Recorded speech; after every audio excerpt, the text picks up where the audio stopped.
رسالة للقاصي والداني، لازم استهداف أكبر مسجد في صنعاء. هذا فيها المستودعات كل الأسلحة وكل القيادات، وهنا صارت الاجتماعات. صاروا خليك عالك وانت بتشر ولابس قلة رجولة ولا انت يمني يا مخلوق. رسالة لأبو عبيدة هذا أم عبيدة، هذا يمدح جماعة البوتي اللي الله يصيبك في روحه وفي ذكره وفي فعلة أمه. شاهدوا كيف يتكلم على الشيخ محمود الحسنات.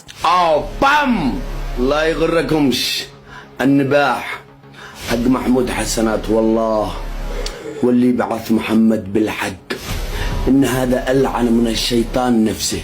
والله يا أبناء سوريا لا يغركمش. أخي إذا ما تقدرش توقع رجال أقل شيء وقع مرة صالحة. طبعا هذا السنوار، هذا الإرهابي، هذا الباع.